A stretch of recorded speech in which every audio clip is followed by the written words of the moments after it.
একটি সাধারণ শসা প্রতিদিন খাচ্ছেন কিন্তু ভুলভাবে খেলে এর সবচেয়ে দরকারি উপকারটি আপনি হারাতে পারেন। অনেকেই শসা শুধু সালাদ হিসেবে খান, কেউ খোসা ফেলে দেন, আবার কেউ ওজন কমানোর আশায় দিনে অনেক বেশি খেতে শুরু করেন। শসা সত্যিই স্বাস্থ্যকর খাবার, কিন্তু এটি কোনো রোগের সাধারণ খাবার নয়। সঠিকভাবে সঠিক পরিমাণে খেলে এটি শরীরকে hydration, fibre, potassium, antioxidant support দিতে পারে। শসার সবচেয়ে বড় বৈশিষ্ট্য হলো এতে পানির পরিমাণ অনেক বেশি।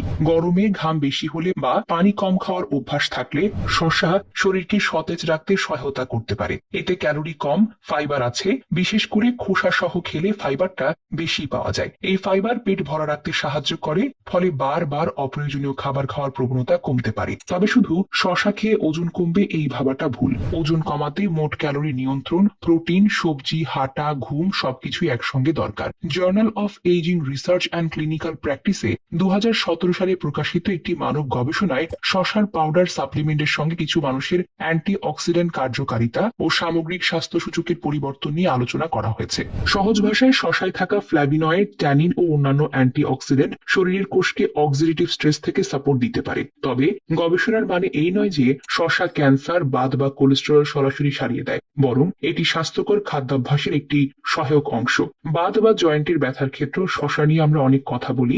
শসার জলীয় অংশ অ্যান্টি অক্সিডেন্ট বা কম ক্যালোরির বৈশিষ্ট্য প্রদাহ নিয়ন্ত্রণে সহায়ক জীবনযাপনের অংশ হতে পারে, কিন্তু যাদের আর্থাইটিস, গাঁটে ফোলা বা দীর্ঘদিনের ব্যথা আছে তাদের শুধু শসা খেয়ে চিকিৎসা বন্ধ করাটা উচিত নয়। নিয়মিত হাঁটা, সকালের জড়তা, জয়েন্ট ফুলে যাওয়া বা হাঁটতে অসুবিধা হলে চিকিৎসকের পরামর্শ দরকার। শসা সেখানে খাবারের সাপোর্ট, চিকিৎসার বিকল্প নয়। রক্তচাপের ক্ষেত্রেও শসা উপকারী হতে পারে, কারণ এতে পটাশিয়াম থাকে। পটাশিয়াম শরীরে সোডিয়ামের প্রভাব কিছুটা ব্যালেন্স করতে সহায়তা করে এবং রক্তনালীর স্বাভাবিক কার্যক্রমে ভূমিকা রাখতে পারে। তবে উচ্চ রক্তচাপ থাকলে শুধু শসা খেলে প্রেশার নিয়ন্ত্রণে থাকবে না। লবণ কমানো, ওজন নিয়ন্ত্রণ, নিয়মিত হাঁটা, পর্যাপ্ত ঘুম, ধূমপান এড়িয়ে চলা, প্রয়োজন হলে ওষুধ, এগুলোই হচ্ছে মূল বিষয়। কোলেস্টেরলের ক্ষেত্রে একই কথা।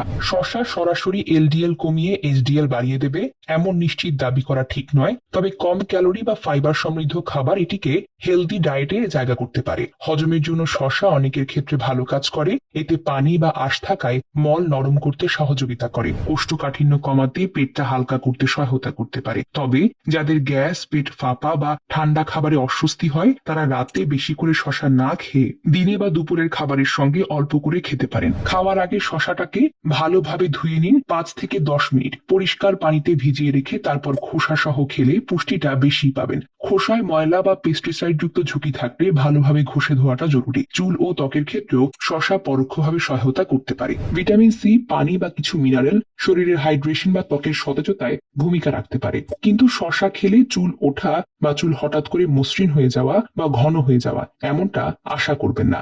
একজন সুস্থ মানুষ প্রতিদিন একটি মাঝারি শসা বা 1 কাপ কাটা শসা সালাদ হিসেবে খেতে পারেন। কিডনি রোগ, পটাশিয়ামের নিয়ন্ত্রণের সমস্যা, অ্যালার্জি বা চিকিৎসকের বিশেষ ডায়েট থাকলে নিয়মিত বেশি শসা খাওয়ার আগে পরামর্শ নিন। মনে রাখবেন, শসার আসল উপকার বেশি খাওয়ায় নয়, বরং পরিষ্কার করে খোসা সহ পরিমাণ বুঝে প্রতিদিনের খাবারে রাখার মধ্যেই এর আসল উপকারিতা পাওয়া যায়।